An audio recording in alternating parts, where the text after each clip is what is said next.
La educación religiosa reformada protestante. La reforma religiosa surgió durante el siglo XVI en época del Renacimiento y es parte del movimiento humanista con el cual comparte ciertas bases e ideas como la acentuación de la individualidad y personalidad autónoma y el sentido crítico frente a toda autoridad dogmática. A su vez, comparten diferencias, ya que el humanismo posee un carácter intelectual y estético, mientras que la reforma tiene un carácter ético y religioso. La reforma religiosa tuvo diferentes alcances y características propias de cada país. La primera de estas fue la educación religiosa luterana que surgió en Alemania. Lutero fue el principal inspirador de la reforma. Este monje agustino lanzó en 1517 sus 95 tesis defendiendo sus ideas reformadoras y por ello fue excomulgado.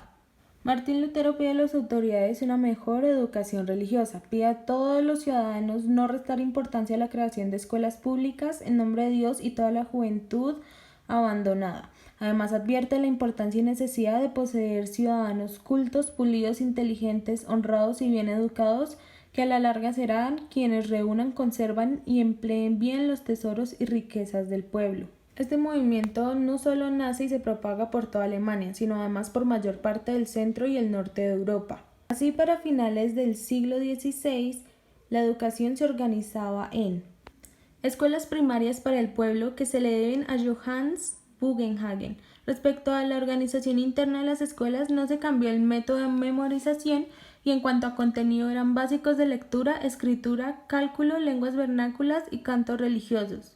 Lo segundo eran las escuelas secundarias o latinas que se le deben a Melanchthon para la burguesía principalmente y para cargos eclesiásticos y las profesiones liberales. La enseñanza consistía en 3 clases. La primera clase se enfocaba en lectura, escritura y gramática de latín y alemán, además de preparación eclesiástica e himnos. La segunda clase era de lectura de autores en latín y enseñanza religiosa, y por último la tercera eran clásicos latinos y retórica y dialéctica.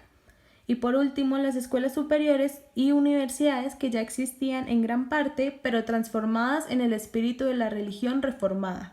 La educación religiosa calvinista. Calvino, con su obra Instituto de la Religión Cristiana, se puso a la cabeza del movimiento protestante. Para él la educación era necesaria para sostener la república, que a su vez era sostenida por bases religiosas. La educación religiosa calvinista. Calvino, con su obra Instituto de la Religión Cristiana, se puso a la cabeza del movimiento protestante. Para él la educación era necesaria para sostener la república, que a su vez era sostenida por bases religiosas. Este movimiento se extendió principalmente por Suiza, pero también a Europa y América. Calvino redactó un programa en el que aseguraba que la educación pública era una necesidad para asegurar una buena administración política, cuidar la Iglesia y mantener la humanidad en los hombres. En esencia, el contenido y estructura educacional era el mismo de Lutero, aunque desde el punto educativo fue más eficiente que el de Lutero. Según H. D. Foster, sus principales características eran lo laico, la preparación para la república y la sociedad y el alcance de todo el sistema para todas las clases sociales, tanto ricos como pobres. Se valoraba mucho la educación, la religión y el espíritu progresivo de indagación e investigación, aunque no todo era tan positivo como suena, ya que esta educación tenía un carácter severo, intolerante e intransigente que llevó a la hoguera al sabio español Miguel Servet. Tercero, la educación religiosa anglicana. La aspiración a tener una iglesia nacional propia hizo que el movimiento religioso de reforma de Inglaterra tomara fuerza de una manera distinta, instaurando así una modalidad religiosa propia. Enrique VIII e Isabel I cerraron todas las escuelas catedrales, claustrales y monásticas y las reemplazaron transformando escuelas desaparecidas y creando otras nuevas.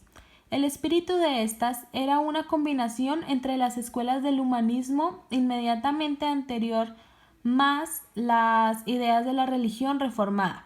Estas escuelas eran para los burgueses e hijos de caballeros pobres. También se hizo mayor el empleo de la lengua vernácula. A su vez, la educación anglicana demostró ser intolerante y severa, ya que estaba completamente prohibido tener maestros que no pertenecieran a la iglesia anglicana, multando a quienes lo emplearan y enviando a la cárcel a los maestros. Además, en 1558 se dictó una ley en la que se les prohibía a los conformistas recibir grados universitarios.